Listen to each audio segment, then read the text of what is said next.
Assalamualaikum, students. This is Dr. Mohammad Danashal. I hope all of you can hear me now. Kindly अगर किसी को आवाज नहीं आ रही chat करो, chat group में लिख दे, so that we gonna start our lecture. Okay, मैं कोशिश करूँगा थोड़ा सा अपनी आवाज बुलंद करके आपको आवाज लेक्चर दे सकूँ.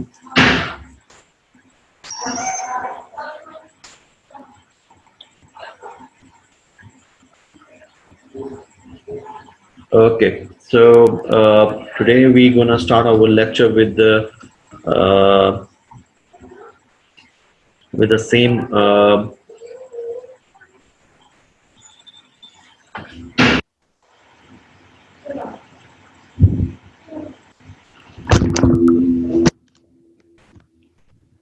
with the revision. हम लोग कल का जो कल पढ़ा था हमने वो रिवाइज कर देते हैं एंड आफ्टर दैट आज का जो मेन लेक्चर है we will come towards that. लेकिन कल का जो लेक्चर था वो कुछ ज़्यादा बड़ा नहीं था. मैं उसी को थोड़ा सा रिवाइज कर लूँगा सो दैट हम लोग जो मेन टॉपिक है उसकी तरफ बढ़ सकें. The survey planning and evaluation, उसमें आपको मैंने कल क्लियर किया था कि प्लानिंग क्या होती है एंड इवैल्यूएशन क्या होती है. ठीक है. So plan is a decision about a course of action. आपने कोई भी course of action लेना है, कोई भी course of action का जो plan है उसका decision है उसे हम plan बोलते हैं. So it's a systematic approach of to define the problem, to set priorities, develop specific goals and objectives, and determine alternative strategies and a method of implementation. So purpose of planning हमारी सबसे पहले clear होनी चाहिए कि हमारे purpose of planning में क्या क्या चीज़ें आ जाती हैं. कि हमने फर्स्ट ऑफ ऑल हमने मैच करना है अपने रिसोर्सेज को अपनी प्रॉब्लम के साथ कि हमारी प्रॉब्लम्स कौन कौन सी हैं हमने और अपनी रिसोर्सेज क्या हैं. ठीक है ji. And after that we have to eliminate wasteful expenditure और डुप्लीकेशन ऑफ एक्सपेंडिचर. हमने अपने जो एक्सपेंडिचर हैं उनको हमने वेस्ट नहीं करना. इसका एक पर्पज ये होता है. और उसकी डुप्लीकेशन ऑफ एक्सपेंडिचर मींस कि हमने जो एक्सपेंडिचर है वो कई मरतबा एक जगह पे बार बार हो रहे होते हैं उसको भी हमने नलिफाई करना है. Okay. And to develop the best course of action to accomplish defined objective. ये हमारा third course of planning purpose of planning होगा. Okay.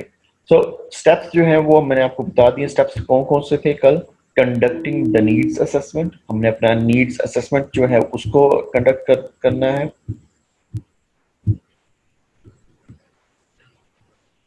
And then we have to determine the priorities, अपनी प्रायोरिटीज को हमने determine करना है. We have to develop the goals, objectives and activities. और अपनी आइडेंटिफिकेशन ऑफ रिसोर्सेज और कंस्ट्रेंट्स को भी हमने देखना और उसके मुताबिक हमने अपनी implementation, supervision, evaluation and revision करनी है. ठीक है जी. ओके. तो मैंने आपको एक चीज जो सबसे ज्यादा इम्पोर्टेंट बताई थी वो ये थी कि हमारे पास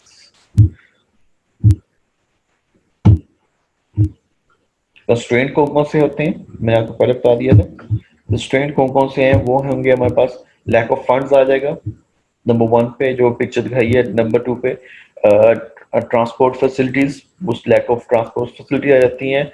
हमारे पास जो स्टाफ वांटेड है वो हमारे पास जो है वो कम हो सकता है. देन नो फैसिलिटीज, हमारी फैसिलिटीज नहीं हो सकती हैं. Negative attitude of the community हो सकती है एंड लैक ऑफ टाइम हो सकता है. ठीक है जी. और हमने ऑल्टरनेटिव स्ट्रेटजीज कौन सी होती हैं. आपका plan A doesn't work then you should go for plan B.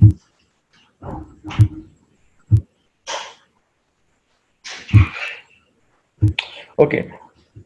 अगर इससे पहले कि हम लोग जो मेन टॉपिक पे आए हैं इससे पहले ये ग्राफ जो है मैंने आपको पहले दिखाया था कि it is very very important, very very important. And ये एग्जाम में क्या होता है, we have to identify a problem और उसके ऊपर अपना नीड असेसमेंट हमें देखनी होती है. और नीड असेसमेंट के बाद अपने कंट्रोल ऑफ डेटा हमने डेटा कलेक्ट करना होता है. और उसके डेटा कलेक्ट करके हमने उसको एनालाइज द डेटा करना है.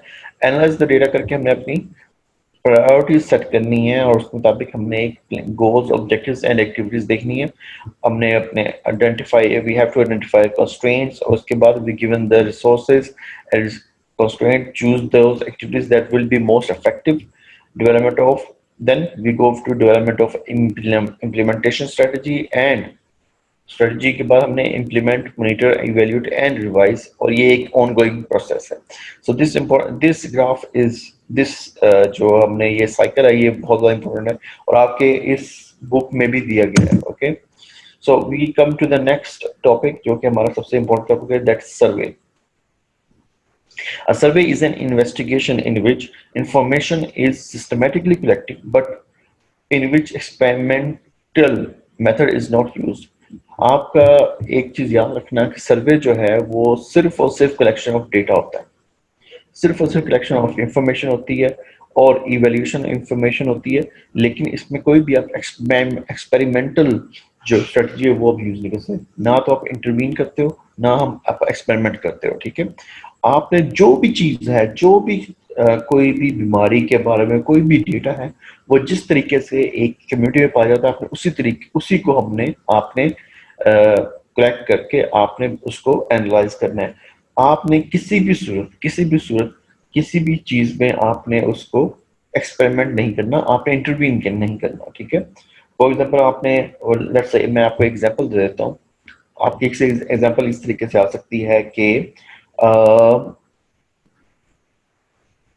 जो आपका व्हाट कैन से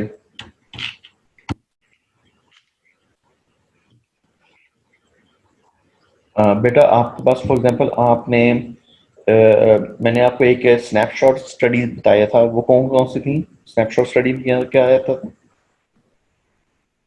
आप अपने चैट बॉक्स में लिख के बता सकते हो मुझे कि स्नैपशॉट स्टडी किसको बोलते हैं? एनीवन?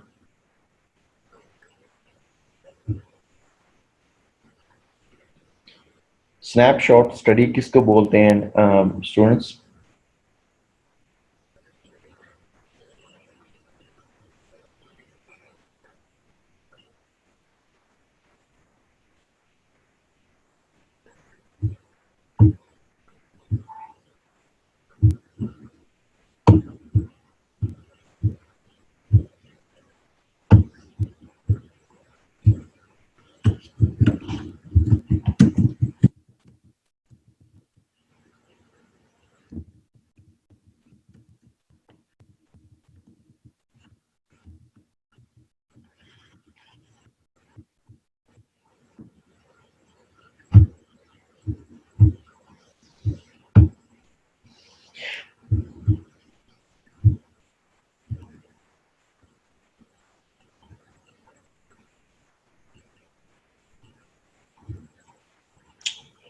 नहीं बेटा, शॉर्ट पीरियड ऑफ टाइम के लिए नहीं होती।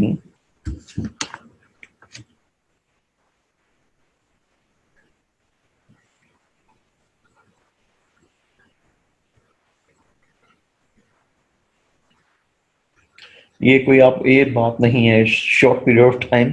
आई डोंट अंडरस्टैंड दिस कि आप ये शॉर्ट पीरियड जो इस वक्त एट द मोमेंट जो भी सिचुएशन बताए वो एक स्नैपशॉट स्टडी है। ठीक है, आपने किसी भी चीज को उसी वक्त at that period of time, it's not short period of time. Short period of time के लिए तो ये हो गया, फिर दोबारा आप ऑब्जर्व करना शुरू करोगे over the period of time. ठीक है, स्नैपशॉट स्टडी क्या होती है कि जो उसी वक्त at that very specific moment जो आपने एक चीज को बयान करना है, दैट इज स्नैपशॉट स्टडी। उसमें कौन सी आ जाती है आपके पास? Cross sectional studies. Okay, cross sectional studies जो हैं वो स्नैपशॉट स्टडी होती हैं। ठीक है जी, गुड। सो सो आपका एक जो सर्वे है, what is that actually, what exactly is that actually, कि it is used for RCT जो है, जो है ना आपकी कहते हैं जो आरसीटी है या फिर कोई भी दूसरी स्टडी है जिसमें आप इंटरवीन कर रहे हो। ठीक है, वो इसमें नहीं आती। Okay okay, surveys are method of collection of data, analyzing and evaluating them in order to determine the amount of disease problems.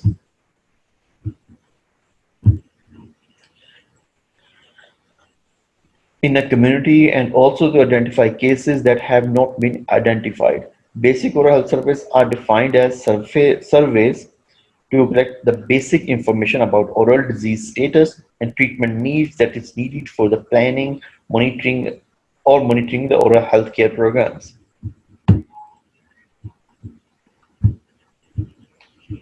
Advantages क्या हैं इसके जो ये जो सर्वे के एडवांटेजेस हैं वो क्या क्या हो सकते हैं? Okay, information not available from any other source, that वो आपको मिल जाती है, ठीक है। Rate and indices can be calculated कि कौन सी बीमारी किस रेट पे जा रही है ये कैलकुलेट हो सकता है, ठीक है जी। एसोसिएशन एंड कोरिलेशंस बन सकती हैं। एसोसिएशंस क्या चीज होती हैं बेटा? एसोसिएशन एंड कोरिलेशंस ये चीज होती हैं कि आपकी कोई भी चीज की बीमारी में कोई भी चीज एसोसिएटेड है। एसोसिएटेड मींस कि उसको उसके अंदर रोल प्ले कर रही है, उसके साथ उस पे इफेक्ट कर रही है, वो चीज होती है, ठीक है। फॉर एग्जांपल आप एक छोटी सी कम्युनिटी में आप देखते हो कि हमने यहाँ पे रिसर्च करनी है कि स्मोकिंग, यहाँ पे स्मोकिंग और स्मोकर्स में यहाँ पे कितने ज्यादा केसेस आ रहे हैं ये व्हाट डू वी से ओरल कैंसर के। तो एक स्मोकिंग का एसोसिएशन डेवलप हो सकता है ओरल कैंसर के साथ, okay. And then reasons for utilization और non utilization of oral health services आपको पता चल जाती हैं, ठीक है। रिलायबल है, कंप्लीट एंड एक्यूरेट होती हैं ये, ओके जी। सो अब सर्विस की टाइप्स देख लेते हैं अब हम लोग के। आपको पहले भी बताया था कि सर्विस टाइप क्या होती हैं, डिस्क्रिप्टिव होती हैं एंड एनालिटिकल होती हैं, ओके।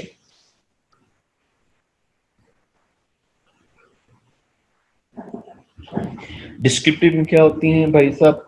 आप लोगों के पास क्रॉस सेक्शनल सर्विस होते हैं और लॉन्गिट्यूडनल होते हैं, ठीक है जी। और एनालिटिकल में भी क्रॉस सेक्शनल सर्वे, क्रॉस सेक्शनल स्टडी होती है और लॉन्गिट्यूडनल स्टडी होती है, ठीक है।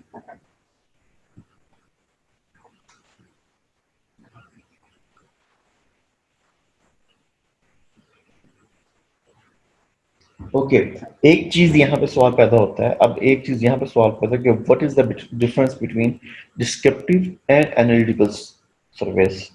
अब बेटा जो डिस्क्रिप्टिव सर्वेज होते हैं वो होते हैं कि वो डिस्क्राइब करते हैं किसी भी किस्म की सिचुएशन को, ठीक है। और एनालिटिकल जो सर्वेज होते हैं वो एक्सप्लेन करते हैं सिचुएशन को कि एक प्रोसेस क्या है कि किस चीज का क्या चीज एसोसिएटेड है, ठीक है जी। सो डिस्क्रिप्टिव है वो डिस्क्राइब करते हैं एंड एनालिटिकल है वो एक्सप्लेनेटरी होते हैं। एक चीज याद रखना, डिस्क्रिप्टिव जो है सिर्फ डिस्क्रिप्शन दे रहे होते हैं, ठीक है। एंड एनालिटिकल है वो एक्सप्लेन कर रहे होते हैं किसी सिचुएशन को, ठीक है जी। जैसे मैंने यहाँ पे लिखा describe a situation slash explain a situation, okay.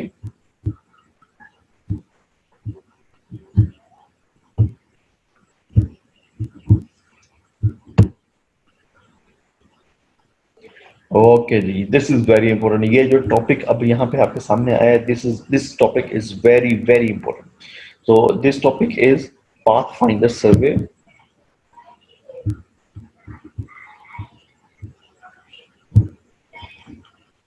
It is a specific portion of population. इसमें क्या किया जाता है कि एक स्पेसिफिक पोर्शन ऑफ पॉपुलेशन को सेलेक्ट किया जाता है। स्ट्रेटिफाइड क्लस्टर सैंपलिंग इसे बोलते हैं हम लोग, ठीक है जी।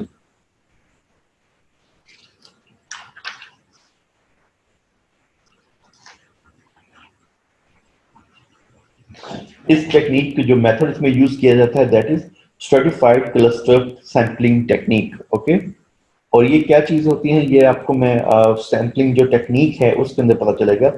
उसमें होता क्या है बेटा कि द मोस्ट इम्पोर्टेंट पॉपुलेशन सब ग्रुप जो है ना उनके जिनके डिजीज लेवल है उनको सेलेक्ट करते हैं, ठीक है ji. In case of let's say कि अगर आपके पास जो स्ट्रैटिफाइड क्लस्टर सैंपलिंग में आपके पास जो स्मोकर्स है वो हमने यूज कर लिए, ठीक है जी। क्योंकि ये these are most important group, sub group है उसका, ठीक है जी। एक किसी भी पॉपुलेशन में जो मोस्ट इम्पोर्टेंट ग्रुप है किसी भी चीज के बारे में, उसमें हमने उसको जो है ना क्लस्टर, क्लस्टर मीन्स एक क्लस्टर, एक छोटा सा एक पार्ट हिस्सा हमने सेलेक्ट किया है, ओके।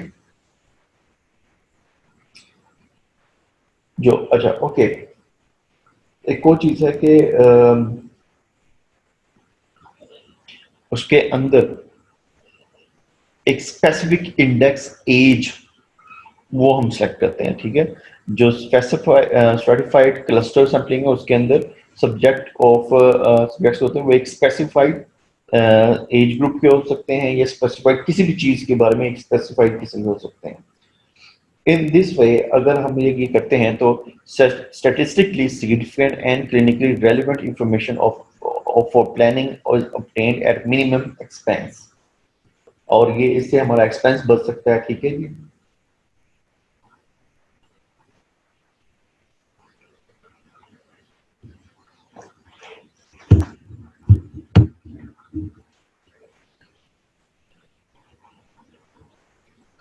ओके सर, ऑब्जेक्टिव क्या हो सकते हैं, ठीक है जी। हमारे पास इस चीज के जो ऑब्जेक्टिव्स हैं वो क्या हो सकते हैं कि initially full picture of oral health status and needs हमारे पास आना आना चाहिए, ठीक है। And subsequently we have to monitor the changes. हमने अगर इन लोगों को हमने एक पिक्चर ले ली है तो हमने we also have to monitor the changes, ये एक हमारे ऑब्जेक्टिव होती हैं इन चीजों के, ठीक है जी।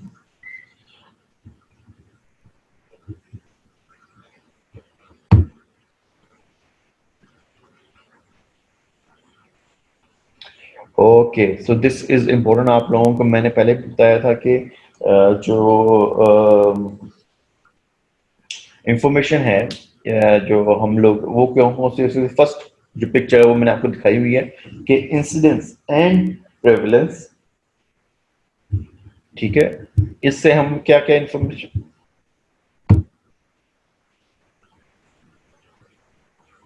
यस, डॉक्टर इकरा आलम बोल रही हैं कि फर्स्ट वन पहले भी पढ़ी हुई है and that is incidence and prevalence. मतलब इंसिडेंस और प्रेवलेंस जो है वो हमारे पास आ जाती हैं जो हमारे पास सर्वेज हैं। जो सर्वेज हम जब जो भी करते हैं उसकी द मेजर हमारे पास जो भी चीज आती है उसको हम इंसिडेंस या प्रेवलेंस कहते हैं किसी भी चीज की डिजीज को, ठीक है। अब इंसिडेंस और प्रेवलेंस में क्या डिफरेंस है वो आप लोगों को मैंने पहले बता दिया था। अगर मेरे पास टाइम मिलता है तो मैं आपको ये भी एक्सप्लेन कर दूंगा विद माय प्रीवियस लेक्चर, वो भी मैं आपके साथ शेयर करूंगा। और इंशाल्लाह जब हम लोग जब डेटा कलेक्शन जो हम लोग स्टार्ट करेंगे उसके बारे में जब हम लोग बात करेंगे तो इसके बारे में सारी बात करेंगे इंशाल्लाह ताला।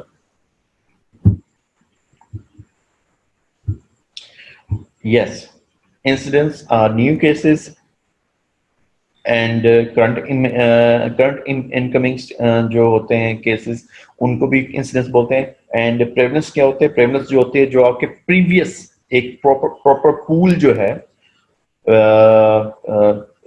किसी भी डिजीज के एक पूल जो है उसके अंदर आई मीन टू से कि जो ऑलरेडी एग्जिस्टिंग केसिंग होते हैं, ओल्ड केसेस जो होते हैं उनको हम प्रेवलेंस बोलते हैं, ओके। सो दिस इज, इससे हमारी इंफॉर्मेशन, पहली इंफॉर्मेशन क्या होगी कि इंसिडेंस एंड प्रेवलेंस हम लोग नोट कर सकते हैं। सेकंड इंपॉर्टेंट जो है ना वो अपने हम पता कर सकते हैं डिजीज वेरिएशन, ठीक है जी। कि डिजीज की वेरिएशन जो दूसरा मैंने जो पिक्चर है वो क्या चीज दिखाती है कि गम डिजीज जो चिल्ड्रन में है वो किस किस्म की चीजें हो सकती हैं, ठीक है जी। सो सर्वे से हम लोग क्या क्या चीजें मालूम कर सकते हैं, first one is incidence and prevalence. दूसरा चीज जो है वो है डिजीज की जो वेरिएशन है डिजीज लेवल में, इसकी सिवियरिटी में और इसकी ट्रीटमेंट नीड में, तो वो हम पता कर सकते हैं। एंड थर्ड वन इज के हम लोग इससे क्या पता कर सकते हैं, a picture of age profiles of oral diseases in a population, कि कौन सी डिजीज किस एज ग्रुप में सबसे ज्यादा है, ठीक है। आया वो चिल्ड्रन में ज्यादा है, आया वो मिडिल एज लोगों में ज्यादा है, या फिर वो ओल्ड एज में ज्यादा होती है। सो तीन चार इंफॉर्मेशन जो है हम लोग इसे ले सकते हैं, ओके। ओके, जो क्लासिफिकेशन है पाथ फाइंडर सर्वे सर्वे की, first one is pilot survey and the other one is national pathfinder survey. Path finder क्या चीज होती है, आपको मैं आपको सिंपल सी बात बताता हूँ कि पाथ फाइंडर क्या चीज होती है कि आपने किसी भी चीज के बारे में पता करने के लिए कोई एक रूट लेना है, वो क्या रूट होना चाहिए, वो एक सर्वे होता है, उसे हम पाथ फाइंडर सर्वे कहते हैं। पायलट सर्वे क्या होता है, पायलट सर्वे क्या होता है कि जो सब ग्रुप्स हैं आपने उनको लिया और आपने उसके अंदर चेक कर लिया कि हाँ भाई ये इसमें इतनी बीमारी है, इसकी सीवियरिटी क्या है, और ये एक पायलट सर्वे एक सिंपल सी एक है कि आपने सिर्फ पायलट करने के लिए सिर्फ उसको एक जो है ना व्हाट कैन से इसके लिए जो वर्ड होता है वो ये होता है कि जो पायलट का कि हमने सिर्फ इसको ऑब्जर्व करना है। ओके, ऑब्जर्विंग जो होता है कि हमने देखना क्या आया, जो भी हमारा जो सर्वे है वो is good. Okay, so the pilot survey is the one that includes only the most important sub groups in a population. ठीक है जी, आपने जो जो सबसे इंपॉर्टेंट सब ग्रुप्स हैं उसमें आपको लेना होता है, एंड द ओनली वन और two age index and usually 12 years और वन अदर एज ग्रुप। ये एक छोटी सी अमाउंट बताते हैं डेटा के बारे में कि आपको एक छोटा सा जो है ना डेटा का जो पूरा एक डेटा है उसकी छोटी सी अमाउंट आपको बता देता है कि हाँ भाई इस चीज में आप बस ये चीजें हो सकती हैं, तो आप इसके बारे में क्या एक्सपेक्ट कर सकते हो किसी भी डिजीज के बारे में, कि अगर आप पायलट सर्वे के थ्रू आप किसी भी चीज में एक बेसिक इन्फो ले सकते हो जिसपे आप एक्सपेक्ट कर सकते हैं अच्छा ये डिजीज इस इंसिडेंस पे या फिर इस प्रेवलेंस पे इस कम्युनिटी में या इस कम्युनिटी के इस एज ग्रुप्स में मौजूद है। Okay okay, national pathfinder survey क्या होता है अब बेटा? अब नेशनल पाथ फाइंडर सर्वे ये होता है कि आपने पूरी नेशन के अंदर डिफरेंट कम्युनिटीज में छोटे छोटे सब ग्रुप्स को ले लिया और उसके अंदर आपने उस डिजीज के बारे में पता कर लिया। ठीक है, तो पायलट सर्वे में सिर्फ एक कम्युनिटी आ रही होती है। ठीक है, नेशनल पाथ फाइंडर सर्वे में ये एक बिगर प्रोजेक्ट है। बिगर प्रोजेक्ट ये होता है कि आपने सारी कम्युनिटीज के अंदर एक एक ले लिया और एक सर्वे एक डेटा ले लिया और उसको सो अब डिफरेंस पे आ जाते हैं। पायलट सर्वे में आपको पहले बताया कि most important sub groups, only the most important groups sub groups आप लेते हो। ठीक है, एंड ओनली वन और two index age usually 12 years और वन और any one other age group आप लेते हो। ठीक है, जबकि नेशनल पाथवे में क्या होता है कि sufficient examination sets to cover all important sub groups, all the important sub groups को आप लेते हो। ठीक है, तो पायलट सर्वे में the most important sub groups आते हैं, लेकिन नेशनल पाथ फाइंडर सर्वे में सबसे ज्यादा जो सारे जो सब इम्पोर्टेंट जो सब ग्रुप्स हैं उसको आप लेते हो। ठीक है, और उसके अंदर डिफरेंट एज ग्रुप्स को भी आप लेते हो, तो इट्स अ बिगर लेवल। ठीक है ji, okay. So minimum amount of data needed to commence the planning. ठीक है जी, लेकिन suitable for the collection of data for the planning and monitoring of services. Additional data has to be collected in order to provide the baseline for implementation and monitoring of services. Okay, so अब आता है कि index as या as groups कौन कौन से हैं जो कि हमने देखने थे, वो मैं आपको बता देता हूँ।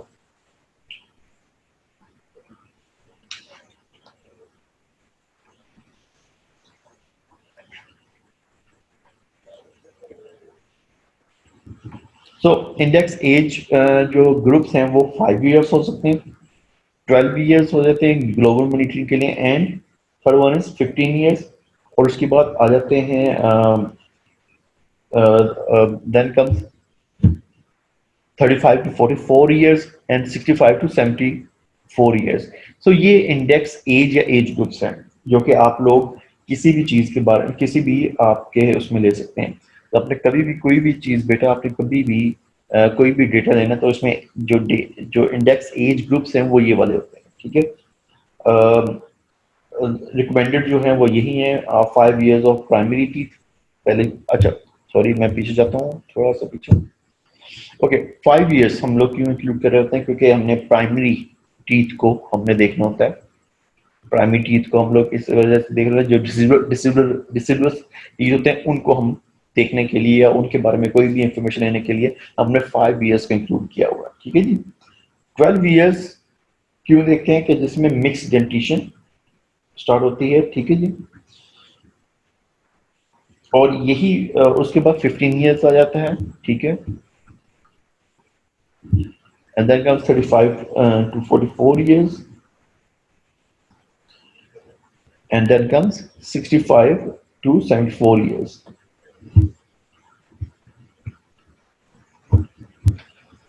आगे बेटा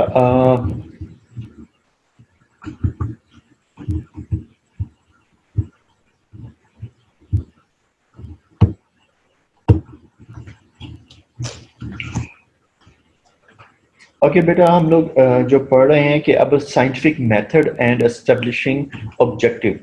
अब हमने एक जो चीज़ है बेटा कि अब आके ये करते क्या हैं हम लोग, कहते हैं हम लोग इस चीज़ को हमने कैसे कंटिन्यू रखना होता है।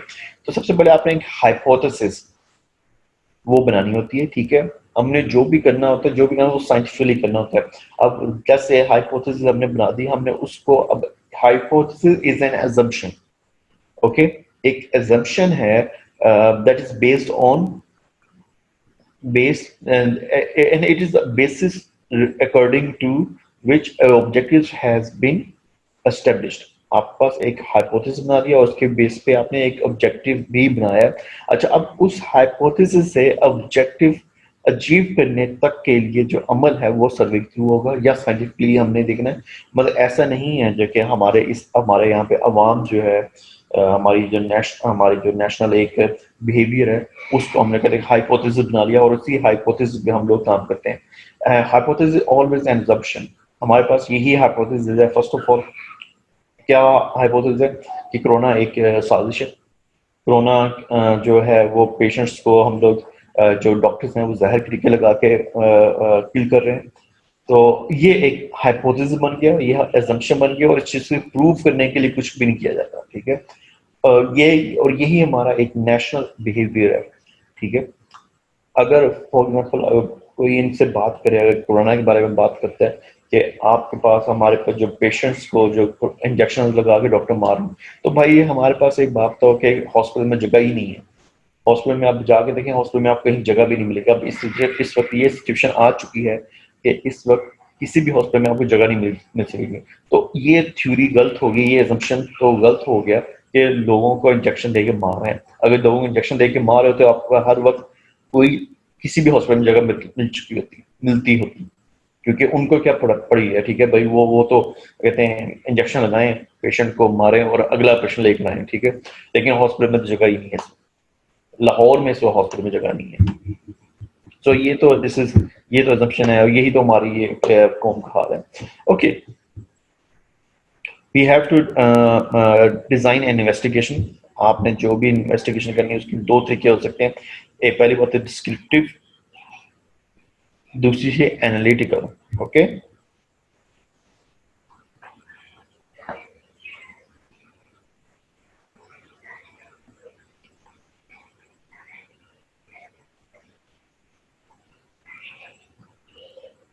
ओके, अब इसमें जो है प्रेवलेंस और स्टडीज क्या होती हैं। These are the most commonly used for making comparison between two और मोर पॉपुलेशंस और between the same population at different times.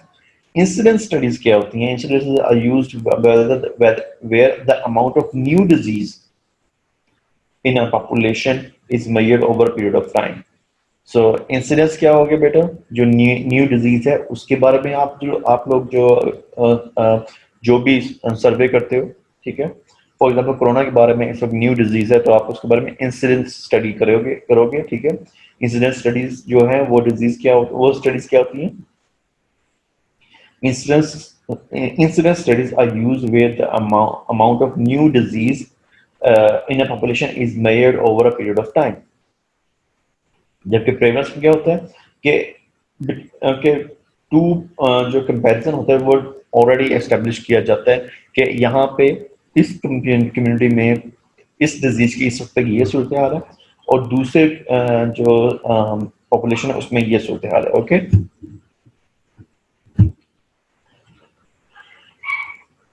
Method of study, case control क्या होता है एंड कोहोर्ट क्या होता है। ठीक है जी, अब ये इसमें आपको मैं बताना है कि ये दो डिफरेंस क्या है बेटा।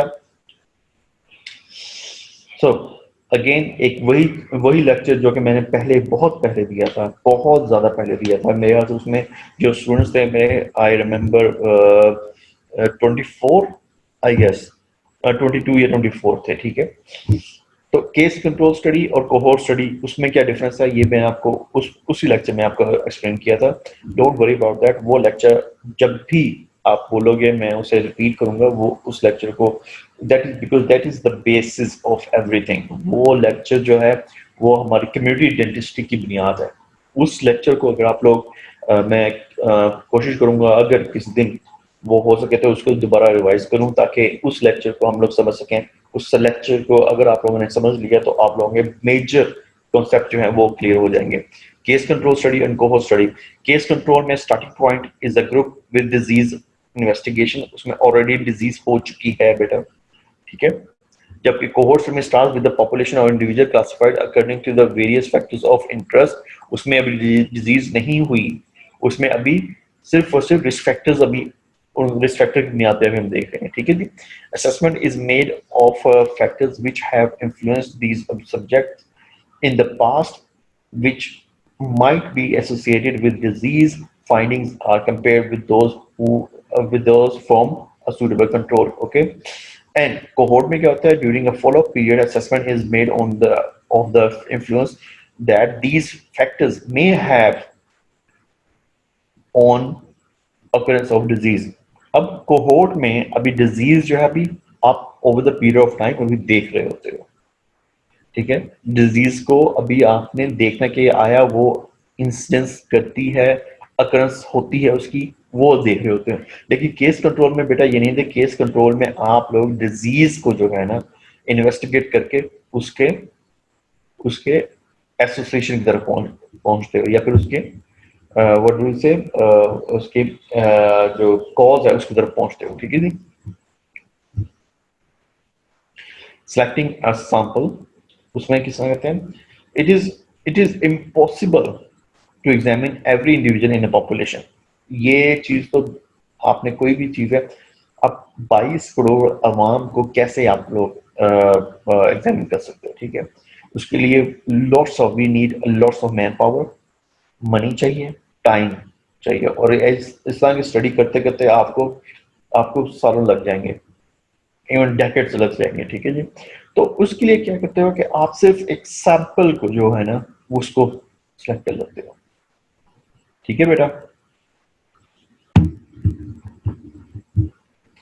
बेटा before I further go I would ask you कि अगर आप लोगों को कोई कंफ्यूजन हो।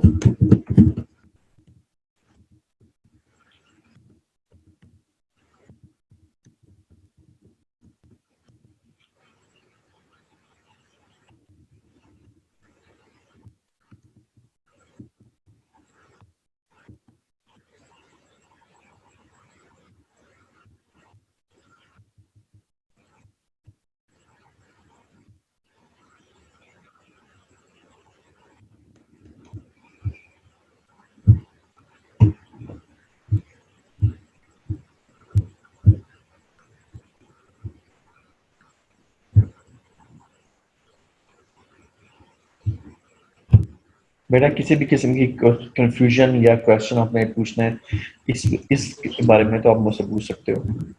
You can type on that chat group.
Okay, doctor Taheem कह रही है पाथ फाइंडर सर्वे जो है वो एक्सप्लेन करते हैं। ओके बेटा।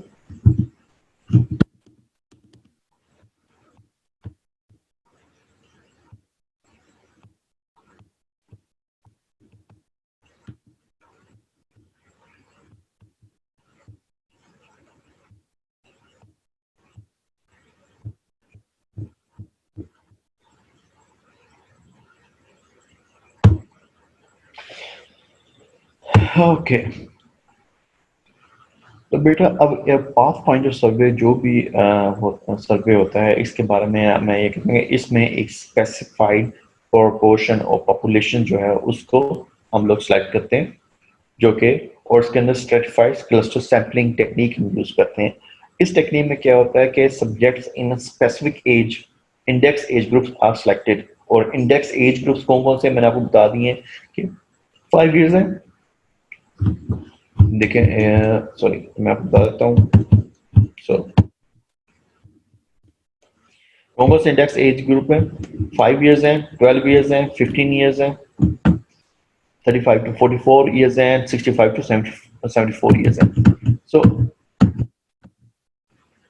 सो ये जो एज ग्रुप्स हैं इसमें सब्जेक्ट हम लोग करते हैं, सेलेक्ट करते हैं, और उनके अंदर उन उन सब्जेक्ट में हम लोग देखते हैं कि इनमें डिजीज की क्या सूरत हाल है। सिर्फ ये this is the path path finder survey, this is it. सिर्फ आपने एक स्पेसिफाइड प्रोपोर्शन ऑफ पॉपुलेशन को सिलेक्ट करना है।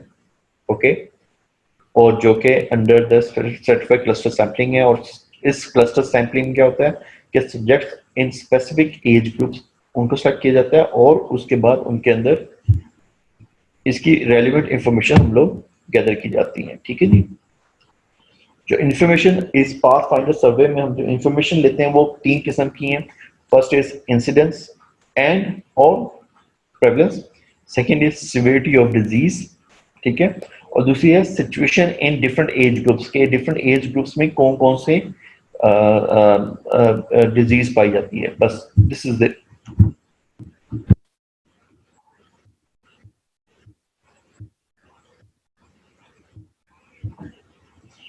ओके,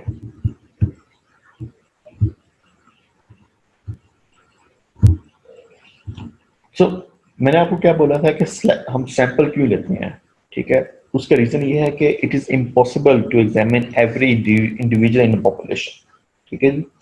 तो उसके लिए क्योंकि हमारा मैन पावर बहुत ज्यादा चाहिए, मनी बहुत ज्यादा चाहिए, टाइम बहुत ज्यादा चाहिए होता है, तो हम क्या करते हैं कि उस पॉपुलेशन का रिप्रेजेंटेटिव सैंपल लेते हैं, ठीक है जी। अब सैंपल की टाइप्स क्या होती हैं वो आप अभी बात कर लेते हैं। सिलेक्टिव सैंपल होता है, ठीक है, उसमें आप सिलेक्ट कर लेते हो कि अच्छा ये सब्जेक्ट आ जाए, ये वाला सब्जेक्ट आ जाए, ये सब्जेक्ट आ जाए, और ये सब्जेक्ट आ जाए। सेकेंड इज रैंडम सैम्पलिंग होती है, रैंडमली आप पिक कर लेते हो। क्लस्टर सैम्पलिंग होती है, क्लस्टर सैम्पलिंग क्या होती है बेटा कि डिफरेंट सब सब ग्रुप को आप ले लेते हो, ठीक है। स्ट्रेटिफाइड रैंडम सैम्पलिंग होती है, एंड सैम्पलिंग बाय स्टेजेस होती है। ओके,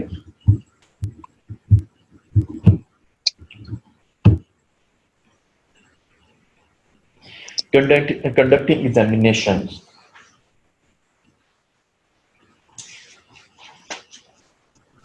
सो नाउ अब हम लोग ये देखते हैं कि एग्जामिनेशन कंडक्ट करते हुए हमने क्या क्या चीजें देखनी होती हैं।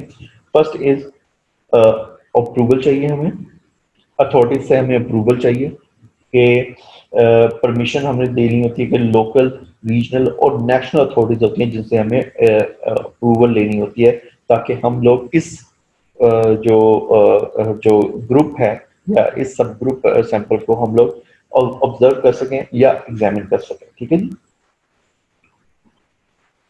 या ये जिस तरह एक होता है कि आपने स्कूल चिल्ड्रन में आपने कोई स्टडी कंडक्ट करनी है, तो उसके लिए आप स्कूल अथॉरिटी से आप लोग अप्रूवल लेते हो, ठीक है जी। देन आप बजट बनाते हो अपना, बजट आप प्रिपेयर करते हो जिसमें हमें सारे रिसोर्सेज जो रिक्वायर्ड होते हैं उनको आप लोग देखते हो। स्केड्यूलिंग करते हो कि आपने जो एग्जामिनेशन है वो कितने से कितने दिन तक करना है। मतलब एक एग्जामिनेशन जो है उसको 5 से 10 मिनट लगते हैं, ठीक है जी। तो और अडल्ट के लिए 10 से 15, 15 से 20 मिनट लगते हैं, ठीक है। तो ये गाइड लेके हुए आपने स्केड्यूल करना होता है कि डेली के हम लोग इतने लोग करेंगे, वीकली के हम लोग इतने लोग करेंगे, और उससे उसके थ्रू हम आगे चलेंगे, ठीक है जी। सो अप्रूवल चाहिए होता है, बजट चाहिए होता है हमें, और स्केड्यूल बनाना होता है हमें, ठीक है जी। देन कम हमारे पास इमरजेंसी केयर क्या होती है हमारे पास। तो हमने एक रेफरल सिस्टम बनाना होता है जिसमें हम लोगों ने जो हमारे पेशेंट्स हैं उनको रेफर करना होता है वहां पे, ताकि वो उनकी ट्रीटमेंट की जाए। देन हमारे पास स्टैंडर्डाइजेशन एंड कैलिब्रेशन आ जाती है। पर्सनल एंड ऑर्गेनाइजेशन हमारे पास आ जाता है, जिसमें हमें रिकॉर्ड रखना होता है, कहाँ कौन सी चीज़ें रिकॉर्ड की जाएंगी, किन किन चीज़ों को ऑर्गेनाइज किया जाएगा, ठीक है जी। इंस्ट्रूमेंट एंड सप्लाईज को हमें देखना होता है बेटा, कि सबसे पहले हमने इंस्ट्रूमेंट कौन कौन से हमने यूज करेंगे। माउथ, प्रोब, मिरर, ये हमारे पास होता है, ठीक है जी। और उसके बाद पेरिडोंटल प्रोब्स आ जाते हैं हमारे पास, ट्वीजर्स आ जाते हैं, कंटेनर्स आ जाते हैं उसके अंदर, एंड वॉश बेसिन आते हैं, गॉज पेपर आ सकते हैं, गॉज आता है, और हैंड सैनिटाइजर आते हैं। ये सारी वो चीजें जो कि हमें इसके लिए काम के लिए चाहिए होती हैं।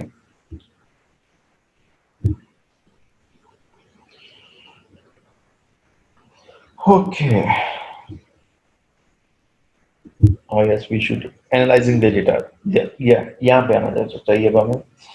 ओके, अब हमने एनालाइज द डेटा किस सामने करना है, ठीक है। हम जो भी डेटा आएगा हमारे पास उसको किस सही तरीके से एनालाइज करना है, ठीक है जी।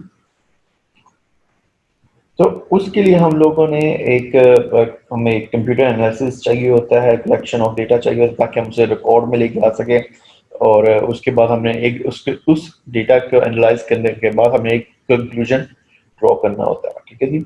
अब एनालाइजिंग द डेटा किस तरह करना होता है बेटा, वो हम लोग बायोस्टैट्स में पढ़ेंगे, ठीक है। बायोस्टैट्स हमारा एक प्रॉपर एक टॉपिक है जिसमें हम लोग डेटा को, हमारे पास जो भी आपने डेटा कलेक्ट किया उसको हम एनालाइज करते हैं, ठीक है जी। एनालाइज करते हुए एक स्पेसिफिक चीजें होती हैं, मतलब कि आप लोग, हम लोगों ने एज के लिहाज से,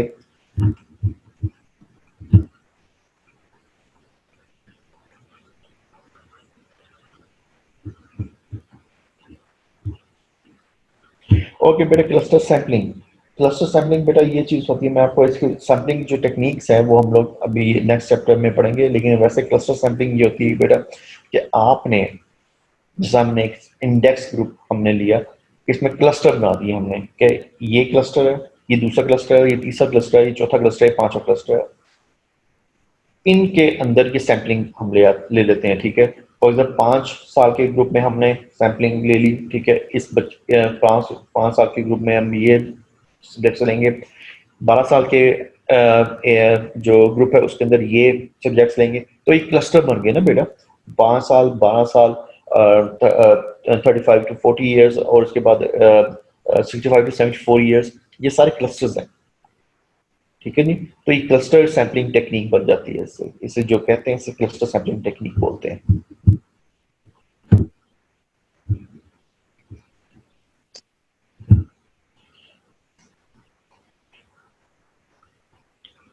ओके, जो पब्लिशिंग द रिपोर्ट्स आ जाती हैं आगे, उसमें आप क्या क्या चीज़ आप डाल सकते हो, स्टेटमेंट डालते हो, पर्पस ऑफ सर्वे डालते हो, मटेरियल्स एंड मेथड्स आपने लिखना होता है, ये पता याद रख लो।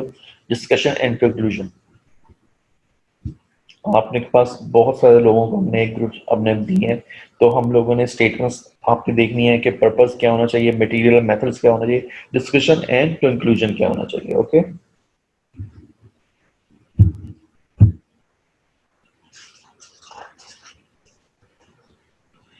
Now come evaluation.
ना इवैल्यूएशन क्या होती है बेटा, अब हम लोगों ने ये कहते हैं अपने आप को इवैल्यूएट भी करना होता है। कोई भी सर्वे के दौरान, किसी भी सर्वे को आप करते हुए, चाहे वो सर्वे हो चाहे वो आपकी रैंडमाइज कंट्रोल ट्रायल हो, आपने इवैल्यूएशन करनी होती है, ठीक है ji. Evaluation is defined as the judgement of merit और worth about particular person, place और thing. So this is the evaluation.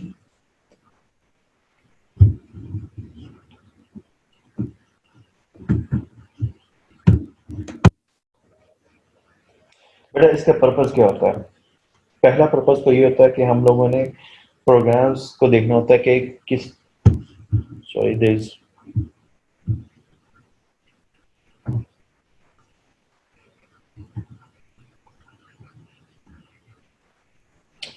Doctor Manur कह रही है कि केस कंट्रोल और पायलट सर्वे वाली स्लाइड्स दादा बेटा मैं अभी आपको अभी थोड़ी देर दे दो, मैं आपको अभी बता देता हूँ, ठीक है जी। चलो मैं अभी अभी इसी वक्त करते हैं हम लोग।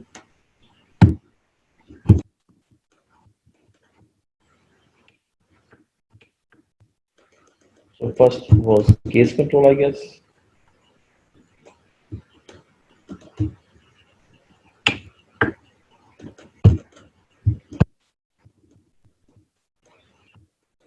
ओके बेटा मैंने आपको बताया था कि जो पाथ फाइंडर सर्वेज हैं उसके दो टाइप्स होती हैं। First is pilot survey and other is national pathfinder survey. अब पायलट सर्वे में ये होता है कि उसमें हम लोग सिर्फ मोस्ट इंपॉर्टेंट सब ग्रुप को, पॉपुलेशन एंड पॉपुलेशन उसको ही इंक्लूड करते हैं और उसके बुनियाद पे हम लोग जो रिजल्ट आता है उससे हम लोग उसकी जो है ना उसे हाइपोथेसिस को हम लोग अपने वेरीफाई करते हैं, ठीक है। लेकिन नेशनल पाथ फाइंडर सर्वे जो है ना, it is on a bigger level. उसमें ये होता है कि sufficient examination sets to cover all important sub groups. अब इसमें जो इंक्लूड करते हैं तमाम इंपॉर्टेंट सब ग्रुप्स को इंक्लूड करते हैं नेशनल पाथ फाइंडर सर्वे में, लेकिन पायलट सर्वे में सिर्फ हमने द मोस्ट इंपॉर्टेंट सब ग्रुप को हमने इंक्लूड करना होता है, ठीक है जी। और इसके अलावा पायलट सर्वे में हम लोगों ने सिर्फ एक या दो इंडेक्स एजेस जो है ना वो लेने होते हैं।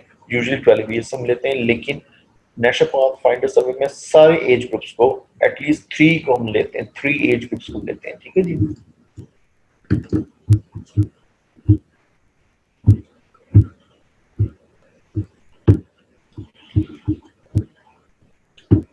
Second is case control and cohort. बेटा केस कंट्रोल के स्टडीज वो होती हैं, मेथड ऑफ स्टडी ये होती है जिसमें हम लोग केस कंट्रोल में डिजीज ग्रुप, कुछ लोगों में डिजीज पहले ही हो चुकी होती है। फॉर एग्जाम्पल एक एक एक पर्टिकुलर व्हाट डू वी से पॉपुलेशन में जो भी ओरल कैंसर केसेस हैं उनके अंदर डिजीज पहले, तो आप उस उन्हीं पे काम करते हो, ठीक है। That is case control. लेकिन कोहोर्ट स्टडी में हम लोग एक हाई रिस्क ग्रुप लेते हैं जो कि एक्सपोज होते हैं रिस्क फैक्टर से, ठीक है। और हम लोग देखते हैं कि over the period of time उनमें डिजीज हुई है या नहीं हुई। फॉर एग्जाम्पल हमने स्मोकर से पकड़ लिया और over the period of time हमें ऑब्जर्व करते हैं कि इनके अंदर ओरल कैंसर डेवलप होता है या नहीं होता। सो केस कंट्रोल में क्या होता है कि पहले ही डिजीज हो चुकी होती है, लेकिन कोहोर्ट स्टडी में डिजीज नहीं होती, उनके अंदर सिर्फ रिस्क फैक्टर या फिर एक्सपोजर मौजूद होता है, ओके।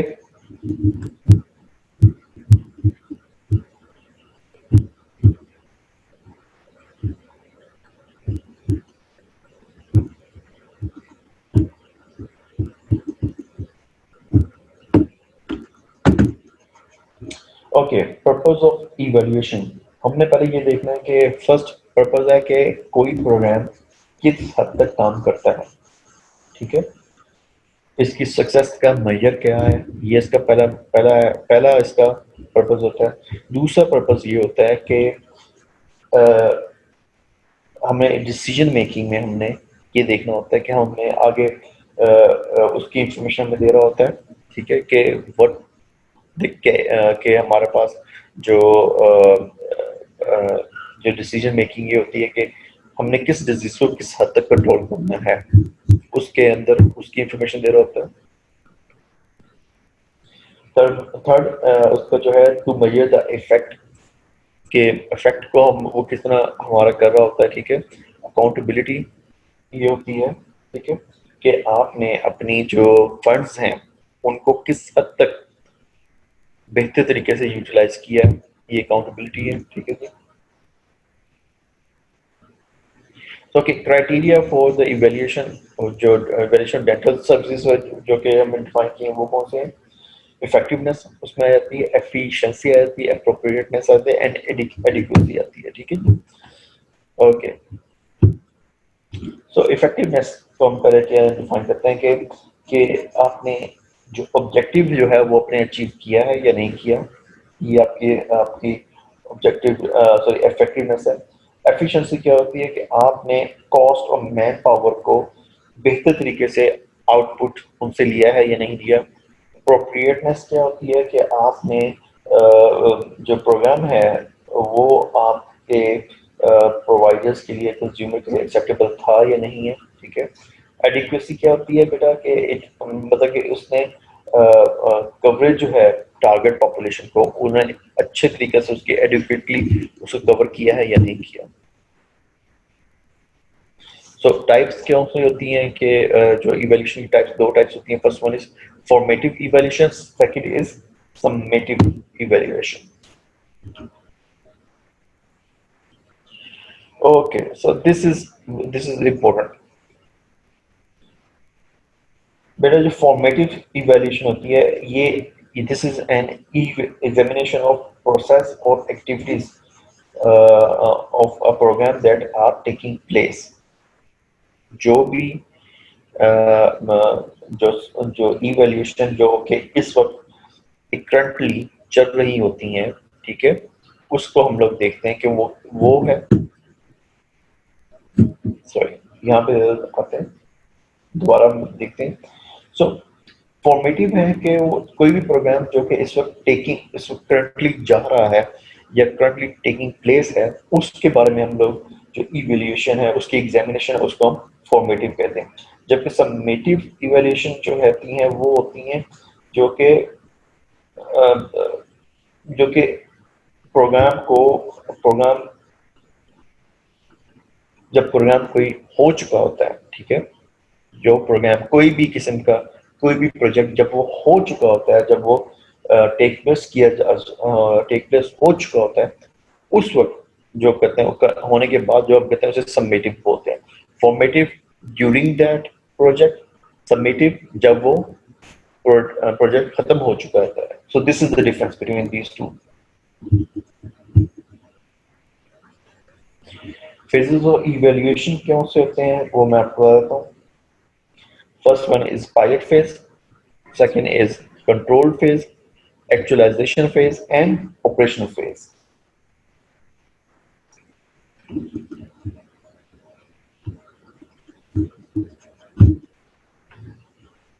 एलिमेंट्स बट एलिमेंट्स हमारे पास 7 एलिमेंट्स है। फर्स्ट इज रेलेवेंस के it relates to the appropriateness of the service, whether it was needed at all। कि हमारे पास आपने जो भी सर्वे किया है, ये इवैल्यूएशन की है, सर्वे किया, क्या ये जरूरी था। आप जब भी कोई सर्वे करोगे, जब भी कोई रिसर्च करोगे, तो उसके बारे में रेलेवेंस के बारे में पूछा जाएगा कि क्या ये इम्पोर्टेंट था, क्या ये इम्पोर्टेंट है। For example vaccination against small pox जो है, दैट इज irrelevant because ये डिजीज इस वक्त जो है ना, स्मॉल पॉक्स एक बहुत ही कम है, पहली चीज। दूसरी बात ये है कि स्मॉल पॉक्स अगर एक मरतबा हो जाए तो उसकी इम्यूनिटी दोबारा आपके अंदर डेवलप हो जाती है। तो उसकी वैक्सीनेशन के बारे में आप क्या बात करोगे। ठीक है, so this is called relevance. Then comes progress, accessibility. Accessibility बेटा ये होता है कि जब patient could reach you with ease, कोई बैरियर तो नहीं था आपके उसके दरमियान। ठीक है, अच्छा। एंड देन कम्स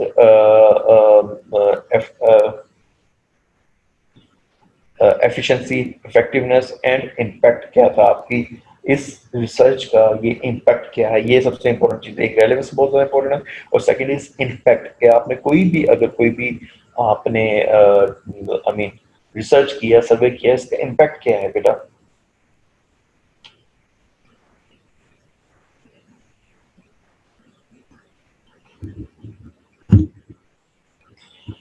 तो बेसिक सब्जेक्ट के स्टेप्स क्या आते हैं? पहले तो आपने इवैल्यूएट करना होता है कि evaluation of structure, evaluation of process and evaluation of outcome.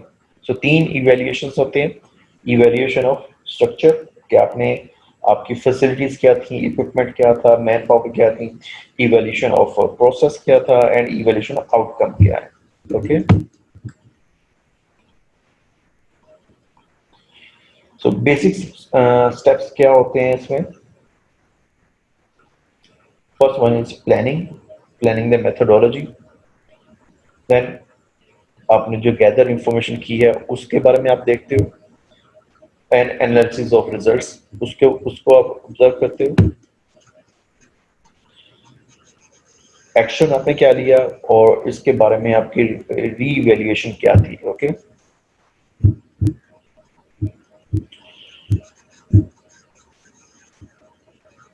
So this is it.